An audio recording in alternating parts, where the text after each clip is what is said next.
L'épreuve interne, Jacques aborde la question de la manière dont les croyants réagissent aux inévitables pressions extérieures de la vie. 4. Certains commentateurs bibliques disent que les tentations auxquelles Jacques fait référence et auxquelles les croyants cédaient étaient nées d'épreuves extérieures. Comment répondez-vous? 5. Le cas typique, il reprendra la coupe. La tradition juive concernant les mariés, c'est Luc 22-19. Chaque foyer juif, lorsqu'il prend du pain, prend le pain du milieu, le pain d'Isaac, parce qu'Isaac a été placé sur l'autel. Jésus en profite pour se placer sur l'autel et se briser. Abraham ne pouvait pas tuer Isaac, car c'est Dieu qui réaliserait le sacrifice de ses enfants dès Luc 22-20. En buvant la deuxième coupe, il manifestait la libération. La libération ne vient que par le sang, elle nous purifie de tout péché et éloigne le mal. C'est le sang de la nouvelle alliance, pas de l'ancienne alliance avec Abraham. Après ce vers, ils commencèrent à se battre. De là, ils partirent pour Gethsémani. Luc 22-39-42. Jésus, dans son cri à Gethsémani, demande au Père de lui passer la coupe de la rédemption. Pour racheter quelque chose, il faut payer un prix. Jésus a demandé que cette coupe soit passée, parce qu'il était cette coupe de rédemption. Il est le prix de la rédemption. C'est pourquoi il n'a jamais levé cette coupe, parce qu'il était cette coupe. F. Jean 19-30. Jésus a exprimé que c'était fini. Ici, il a déclaré que tout avait été fait. La dernière coupe de l'héritage peut maintenant être levée par nous, ses enfants. C'est pourquoi, lorsque nous célébrons la scène du Seigneur, nous ne levons pas la première coupe, parce que je la bois déjà en Jésus-Christ. Nous ne levons pas la seconde, parce que je la bois déjà en Jésus-Christ. Nous ne levons pas la troisième, Jésus était cette coupe. Nous levons la coupe de l'héritage, de la promesse. C'est pourquoi nous devons reconnaître que la scène du Seigneur ne devrait pas être des funérailles, mais plutôt une fête. C'est pourquoi il y a des gens qui souffrent et pleurent en ce moment, parce qu'ils ne savent pas ce que représente cette coupe. Ils ne reconnaissent pas qu'ils suscitent à l'héritage que Dieu nous manifestera. C'est ici que nous reconnaissons que toutes les promesses sont mon héritage. Conclusion. C'est pourquoi Paul nous parle dans Corinthiens de l'importance de discerner ce que représente cette coupe. Chaque fois que nous participons à cette scène et surtout à cette coupe, nous recevons et réclamons notre héritage. Vous devez reconnaître tout ce que Dieu nous a laissé comme notre héritage. En levant la coupe, nous réclamons l'héritage que Dieu a établi pour nos vies. N'attendez pas qu'il soit trop tard. Devenez membre de la chaîne Today et bénéficiez de réconfort et de soutien dans les moments difficiles. Cliquez sur le lien dans la description de la vidéo. Mardi 9 avril 2024, page 2. La guérison est votre héritage, les dons de l'esprit sont votre héritage, cette ville est notre héritage. Maintenant que nous allons manger le repas du Seigneur, je veux que vous reconnaissiez que vous réclamez votre héritage. De la même manière, en mangeant du pain, je mange sainement. Je mange le pain ressuscité. Coutume juive de cacher un petit morceau de pain, il faut reconnaître la manne cachée. Les Corinthiens ont compris cette bénédiction et ont été bénis. Les dons, les guérisons, etc. Jésus a payé le prix, il suffit de discerner le corps. N'attendez pas qu'il soit trop tard. De JV par Joshua Pinto. Une fondation ferme, pour des frères à l'amour durable, le fondement de chaque mariage doit être construit sur le plan originel de Dieu, comme l'explique la Bible dans Genèse 2-24. C'est pourquoi il laissera l'homme à son père et à sa mère, et il sera attaché à sa femme, et ils seront une seule chair. RVR 1960. Le fondement de tout mariage doit être fondé sur une alliance. Un pacte qui se réalise en quittant père et mère pour se marier avec leur partenaire et devenir une seule chair, un seul être. Comme le dit la nouvelle version internationale, et les deux fusionnent en un seul être. Genèse 2-24. Qu'est-ce qu'une alliance? Eh bien, selon le Manual Bible Dictionary, le mot alliance est défini comme un accord mutuel entre deux ou plusieurs personnes pour accomplir un certain acte. Le Dieu que nous servons est un Dieu d'alliance. Et même si nous échouons, notre Dieu fait toujours sa part. En ce jour, je veux vous laisser 5 principes bibliques pour construire une base solide pour un amour durable, afin qu'en construisant cette fondation solide, il puisse respecter et accomplir l'alliance de mariage qui sera consommée aujourd'hui. Premier principe pour construire des fondations solides: y construisez vos fondations sur l'engagement, et non sur la commodité. Il est facile de faire ce qui est le mieux pour vous,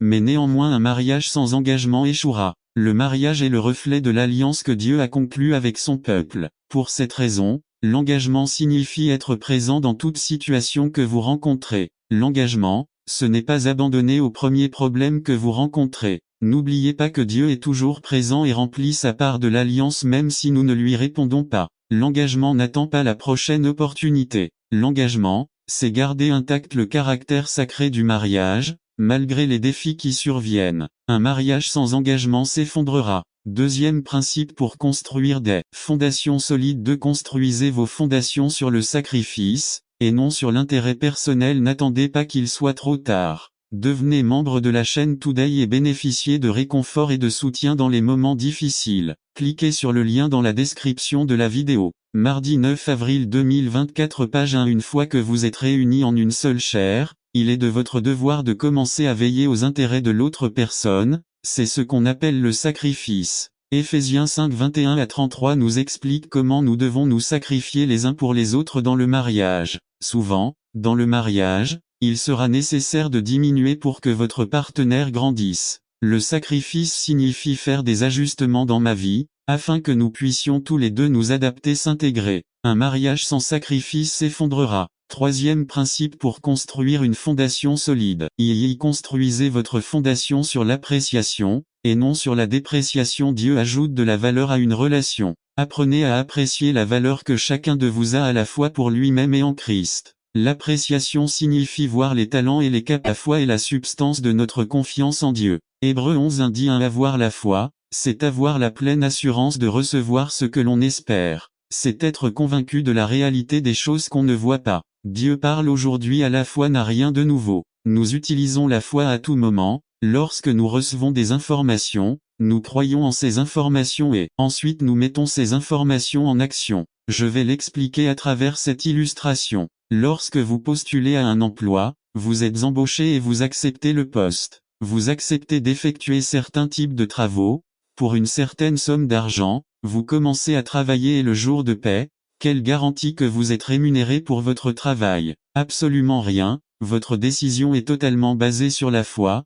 sur le fait que votre employeur est une personne honnête et crédible et qu'il vous rémunérera donc pour votre travail. Bien que nous utilisions inconsciemment la foi dans de nombreux domaines de notre vie, lorsque nous parlons de mettre pleinement notre foi en Dieu, nous trouvons cela difficile. En conséquence, la confiance est un aspect très important de notre foi. La foi en Dieu nous donne une confiance extraordinaire. N'attendez pas qu'il soit trop tard. Devenez membre de la chaîne Today et bénéficiez de réconfort et de soutien dans les moments difficiles. Cliquez sur le lien dans la description de la vidéo. Mardi 9 avril 2024 page 2. Lorsque nous mettons notre foi en Dieu, cela nous donne et nous inspire confiance en nos vies, dit la Bible dans Psaume 4 1 à 5. Répond à mon cri. Mon Dieu est mon défenseur. Donne-moi du soulagement quand je suis en détresse, aie pitié de moi et écoute ma prière. Et vous, messieurs, jusqu'à quand changerez-vous ma gloire en honte? Jusqu'à quand aimeront-ils de vaines idoles et poursuivront-ils ce qui est illusoire? 3 Sachez que le Seigneur honore ceux qui lui sont fidèles. Le Seigneur m'entend quand je l'appelle. 4 Si tu es en colère, ne pêche pas. Dans le calme du repos nocturne, examinez votre cœur. 5 Offrez des sacrifices de justice et faites confiance au Seigneur. Nouvelle version internationale dans Proverbes 3 5 à 6, la Bible dit également 5 Confie-toi en l'Éternel de tout ton cœur, et ne t'appuie pas sur ta propre intelligence. 6 Dans toutes vos voies, reconnaissez-le, et il aplanira vos sentiers. NASB L'un des aspects les plus difficiles à réaliser avec foi est la confiance. Sachant que le Tout-Puissant, votre Dieu est mon Dieu, celui qui a créé les cieux et la terre, contrôle toute situation que nous rencontrons ou affrontons. Nous ne pouvons pas oublier que notre travail consiste à faire confiance au Seigneur de tout notre cœur sans aucun doute et à le reconnaître dans tout ce que nous entreprenons. Rappelez-vous que la foi est plus qu'une croyance, elle est composée de plusieurs aspects que j'ai partagés tels que la croyance, l'action et la confiance. C'est ça la foi. Comment puis-je obtenir la foi? Regardons le passage biblique où Jésus parle du sage et de l'insensé dans Matthieu 7 24. 27-24 C'est pourquoi quiconque entend ces paroles et les met en pratique est comme un sage qui a bâti sa maison sur le rocher. 25 Les plus 160. Cependant, l'histoire ne s'arrête pas là. La même Bible qui dit que Jésus a souffert. Il affirme également qu'il a été oint de l'huile de joie par-dessus tout et que la joie du Seigneur est notre force. Tu as aimé la justice et haï la méchanceté, alors Dieu, ton Dieu, t'a oint de l'huile de joie plus que tes compagnons. Hébreux 1, 9 LSG Alors il leur dit. Allez, mangez des choses grasses, buvez du vin doux, et envoyez des portions à ceux qui n'ont rien préparé parce que c'est un jour saint pour notre Seigneur. Ne vous attristez pas, car la joie du Seigneur est votre force. Néhémie 8 disait LSG sans vous réjouir, il n'y a pas de force. C'est l'une des raisons pour lesquelles nous avons tant de chrétiens faibles. Alors, est-il vrai que le bonheur s'obtient? Et si oui, comment l'obtenir? Tout d'abord, permettez-moi de vous dire qu'il existe de nombreuses écritures qui nous commandent d'être joyeux et heureux. Psaume 32 11, 46, 68 3, 70 4, pour n'en nommer que quelques-uns. Certains nous commandent spécifiquement de nous réjouir au milieu des difficultés. Psaume 34 1, Matthieu 5 12 et Jean 16 33. Le peuple d'Israël a été puni parce qu'il n'a pas servi le Seigneur avec joie et allégresse du cœur, à cause de l'abondance de toutes les choses que le Seigneur avait faites. Parce que tu n'as pas servi l'Éternel, ton Dieu, avec joie et allégresse de cœur, à cause de l'abondance de toutes choses, c'est pourquoi tu serviras tes ennemis que l'Éternel a envoyés contre toi, avec faim, avec soif, et dans la nudité, et dans le manque de nourriture toutes les choses, et il mettra un joug de fer sur ton cou jusqu'à ce qu'il te fasse périr. Deutéronome 28 47 à 48 NKJV. Par conséquent, si la joie était commandée et que les gens étaient punis pour ne pas se réjouir, alors le bonheur est quelque chose que nous pouvons contrôler. Autrement, le Seigneur pourrait être injuste en nous ordonnant de faire cela. N'attendez pas qu'il soit trop tard. Devenez membre de la chaîne Today et bénéficiez de réconfort et de soutien dans les moments difficiles. Cliquez sur le lien dans la description de la vidéo. Mardi 9 avril 2024, page 1. Les gens pensent aujourd'hui que le bonheur est un résultat plutôt qu'un choix. Ils croient que s'ils n'avaient pas de problème et s'ils avaient de bonnes choses en abondance, le bonheur serait un résultat inévitable. Ce n'est pas vrai. Le bonheur n'est pas un état d'être. C'est un état d'esprit. Une personne peut être heureuse même lorsque tout autour d'elle est dans un état de bouleversement. Ils peuvent être heureux quelles que soient leurs conditions financières ou physiques. Le vrai bonheur et la vraie joie ne dépendent pas des circonstances. Prenons Paul comme exemple. L'apôtre Paul a écrit le livre des Philippiens alors qu'il était prisonnier à Rome. Il est resté en Israël comme prisonnier pendant 2 ans, 1 an en transit par Rome et une autre fois caché là-bas.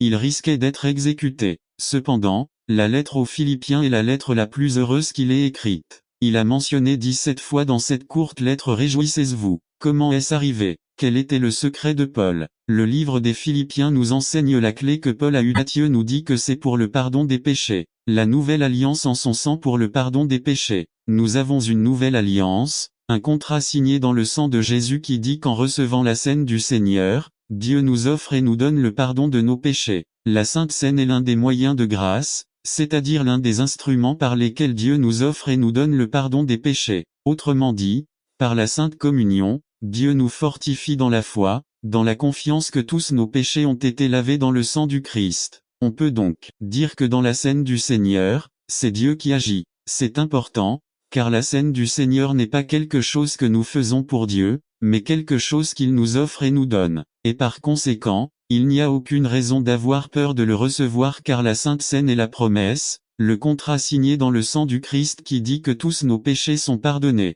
C'est comme ça. Dieu a institué la scène du Seigneur pour les pécheurs afin de garantir que le pardon que Christ a obtenu sur la croix s'applique à nous. Ainsi, lorsque vos péchés vous pèsent, c'est précisément à ce moment-là que vous avez le plus besoin du repas du Seigneur. Le moment où vous sentez votre foi faiblir, c'est lorsque vous avez besoin de la nourriture spirituelle que ce sacrement vous offre pour fortifier votre foi. Et tout ce que Dieu nous demande, c'est que nous le recevions avec un cœur croyant, que nous nous examinions pour voir nos péchés et notre besoin de la grâce de Dieu, et que nous comprenions aussi ce que nous sommes. N'attendez pas qu'il soit trop tard. Devenez membre de la chaîne Today et bénéficiez de réconfort et de soutien dans les moments difficiles. Cliquez sur le lien dans la description de la vidéo. Mercredi 10 avril 2024, page 2. Recevoir dans ce sacrement. Et fondamentalement, c'est la raison pour laquelle nous voulons étudier avec vous avant que vous receviez la Sainte Seine, pour nous assurer que vous comprenez ces choses.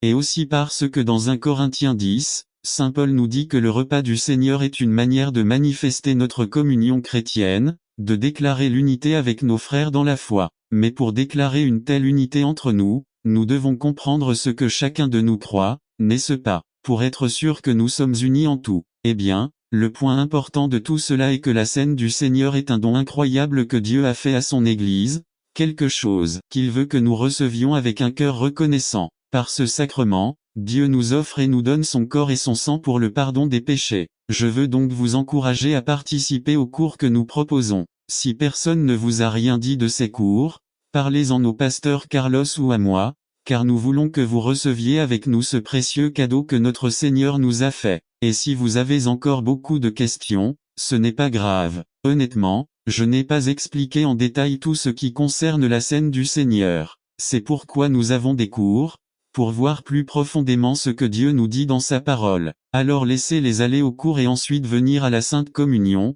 car c'est le contrat signé dans le sang du Christ pour le pardon de nos péchés. Amen. N'attendez pas que c'est être trompé ou se tromper ou tomber dans la tentation incèse. B. Il est intéressant de voir comment Jacques se réfère à Dieu comme au Père des Lumières. Évidemment, les croyants de Santiago croyaient aussi que leur vie était sous les forces astrales ou les étoiles. Et puisque Dieu est le créateur des étoiles, alors Dieu est celui qui permet la tentation 1. En affirmant que Dieu est le Père des Lumières, il voulait dire que si Dieu ne change pas et si Dieu contrôle les lumières et ne donne que de bons cadeaux, les étoiles n'ont rien à voir avec le destin d'une personne. Le destin est dans les décisions que nous prenons d'eux. Ne blâmez pas Dieu pour vos épreuves qui résultent de votre soumission à la tentation. Seules les bénédictions viennent de Dieu lorsque la personne se connecte à lui. 3. Tout don bon et tout don parfait. Penser que Dieu commande le mal ou la tentation, c'est le rendre imparfait. C'est comment éviter et surmonter la tentation. N'attendez pas qu'il soit trop tard. Devenez membre de la chaîne Today et bénéficiez de réconfort et de soutien dans les moments difficiles. Cliquez sur le lien dans la description de la vidéo. Mardi 9 avril 2024 page 2.1. Sachez qu'ils arrivent. Penser que certaines tentations ne peuvent pas nous atteindre est la plus grande erreur à laquelle le croyant puisse devenir la proie. Ce sont eux qui sont les victimes de reconnaître et détecter la tentation. Moi seul sais ce que je suis tenté de faire. 3. Éviter la tentation. Moi seul peux prendre la décision de ne pas me soumettre aux tentations auxquelles je suis susceptible. 4. Décider de ne pas céder à la tentation, tout comme Daniel et ses compagnons l'ont résolu dans leur cœur, tout comme Joseph a fui face à la tentation. Jacques termine avec le plus grand cadeau que Dieu puisse faire. Tout comme céder à la tentation engendre le péché, la seule victoire sur la tentation est un 18, être engendré de Dieu. Soyez les prémices divines 1. Nous sommes créés par Dieu 2. Nous sommes recréés par lui. Il y a la victoire. N'attendez pas qu'il soit trop tard. Devenez membre de la chaîne Today et bénéficiez de réconfort et de soutien dans les moments difficiles. Cliquez sur le lien dans la description de la vidéo. 9 mars, avril 2024 page 3. Le fruit de la tentation. 2. Résumé. Comment la tentation se concrétise à travers un processus de gestation. Par Carlos Camarena. Le fruit de la tentation. 2 Jacques 1, 15 Éphésiens 2, 8 à 10. Introduction à James 1, 14 nous a présenté la semaine dernière comment fonctionne la tentation. Il l'a illustré avec la métaphore de la façon dont un poisson tombe ou comment les désirs ou la concupiscence conduisent les gens à mordre à l'hameçon et à tomber. 1. Jacques a dit avec insistance en 1:13 que Dieu n'est pas celui qui tente les gens, compte tenu des concepts qui existent selon lesquels Dieu est celui qui soumet les gens à la tentation. 2. Et bien que Jacques semble mettre toute la responsabilité entre les mains de celui qui est tenté, derrière chaque tentation se trouve évidemment le serpent subtil, comme ce fut le cas pour Ève et Adam. 3. Ce que fait Santiago, c'est tenir pour acquis que la voix du serpent est celle qui crée le désir. Cette graine que nous avons en nous à travers le premier Adam est ce qui nous pousse à répondre bien dans la description de la vidéo. Mardi 9 avril 2024 page 4. Proverbe 10-19, en bien des termes, le péché ne manque pas, mais celui qui retient ses lèvres est sage. Voir d'autres proverbes comme dans 18, 11-16 27 à 28 etc. 5. Plus d'une personne qui essaie de conquérir quelqu'un devrait bien utiliser sa langue. Le proverbe dit Pr 24-26. Les lèvres de celui qui répond aux paroles justes seront embrassées. 6. Si vous voulez plus de proverbes, voyez les mots suivants dans une concordance mot ou mot, langue, bouche, lèvres, etc. Une langue sanctifiée par l'Esprit de Dieu peut faire beaucoup de bien. Le croyant, celui qui a quitté son ancienne vie, doit posséder une langue sanctifiée par l'Esprit de Dieu. 1. Nous ne clôturerons pas le sujet à ce stade, car Santiago a encore à nous en dire 2. Nous prions pour que Dieu, en particulier ceux d'entre nous qui ont la responsabilité d'enseigner, qui sont enseignants, rémunérés ou laïcs, puissent garder notre langue sous la soumission de l'Esprit. C'est mon souhait pour cette Église. C'est ma prière constante. N'attendez pas qu'il soit trop tard. Devenez membre de la chaîne Today et bénéficiez de réconfort et de soutien dans les moments difficiles. Cliquez sur le lien dans la description de la vidéo. Mardi 9 avril 2024 page 5. Le frein, le gouvernail et une étincelle qu'ont-ils en commun? Résumé. La capacité des humains à contrôler d'énormes bêtes, mais pas une petite langue par Carlos Camarena Labride, le gouvernail et l'étincelle. Texte. Jacques 3:3 à 6. Lecture biblique. Psaume 15 1 à 3 par Carlos C. Camarena. Introduction à. Dans notre introduction à Jacques 3 la semaine dernière, nous avons vu dans 3 1 à 2 le danger d'une langue incontrôlée, en particulier lorsqu'elle est utilisée par ceux d'entre nous qui ont la responsabilité de parler en public, en particulier ceux d'entre nous qui ont le droit de parler en public. Responsabilité d'enseigner. 1. Jacques s'adresse à certains enseignants. 3 1. Les enseignants peuvent être ceux qui reçoivent un salaire pour notre travail, ainsi que des enseignants bénévoles qui enseignent dans l'Église, des petits-enfants aux adultes. 2. Dans l'étude d'aujourd'hui, Santiago souhaite que son auditoire comprenne l'ampleur de son argument lié au langage. Voyons à quel point son influence est puissante et dangereuse. 3. Bien qu'il s'agisse d'un petit muscle, il est excellent dans ce qu'il peut faire. Afin de souligner le point soulevé dans 3 1 à 2 dans le sujet d'aujourd'hui, Jacques nous présente plusieurs métaphores. La bride d'un cheval, le gouvernail d'un navire et l'étincelle d'un feu de joie. 2. Les analogies terre et mer. Le mort et le gouvernail à le mort du cheval. La première de ces métaphores se concentre sur un petit fer qui passe par la bouche du cheval. Jacques 3:3. Voici, nous mettons des brides à la gueule des chevaux afin qu'ils nous obéissent et dirigent ainsi tout leur corps. 1. La mention de tout leur corps en référence au cheval à la fin de le vers. Il est destiné à comparer la petite bride par rapport à la taille de l'animal. Et pourtant ce petit instrument a un grand effet capable de gouverner une bête gigante. À Gilgal que les gens s'engagent, célèbrent la Pâque, et Dieu leur donne la stratégie pour vaincre les invincibles. Dieu nous appelle à y parvenir par Aaron Chavez. Gilgal le temps des conquérants. 1. La Pâque. Jean 12 à traverser moi. B. Une symbolique impressionnante du salut. Yo. En période de jugement et de destruction, ceux qui ont accepté la Pâque de Jéhovah sont en sécurité. 2. 1000 tomberont à tes côtés, et 10 000 à ta droite. Mais cela ne vous viendra pas. Psaume 91.7 III. Cela marque la fin de 430 ans d'esclavage. Une célébration d'une sortie physique de ce même jour, le peuple d'Israël quitte l'Égypte. Genèse 13 Yves. Quand nous nous abandonnons au Christ, une série de changements se produisent. Nous commençons à connaître Dieu. Y connaître et savoir sont deux choses très différentes. B. Nous sommes libérés de dépendance. Libérés des Égyptiens. C. Écoutez le dessein de Dieu pour votre vie. Les 10 commandements. V. 40 ans plus tard. On fait Pâques et c'est la libération. A. Pas un esclavage physique mais interne. B. Dieu veut des changements internes. C. Qu'il y ait en vous un renouvellement de votre compréhension. Et lorsqu'il y a un renouvellement de la compréhension, vous reconnaissez que vous devez changer. De vous quitter l'idée que c'est ainsi que je suis né et que c'est ainsi que je vais rester. Si Dieu veut m'utiliser, qu'il m'utilise de cette façon car je n'ai pas l'intention de changer. De arrêtez. Josué 1.6. N'attendez pas qu'il soit trop tard. Devenez membre de la chaîne Today et bénéficiez de réconfort et de soutien dans les moments difficiles. Cliquez sur le lien dans la description de la vidéo. Mardi 9 avril 2024 page 1 A. Vous avez déjà été sauvé mais le salut n'est pas la fin, ce n'est que le début. Yo. Dieu ne veut pas que vous continuiez à être trompé en pensant que puisque vous êtes déjà sauvé, vous allez maintenant passer le reste de votre vie à attendre que Christ vienne et aille au ciel. 2. Dieu n'a pas fait sortir le peuple d'Égypte pour le laisser dans le désert.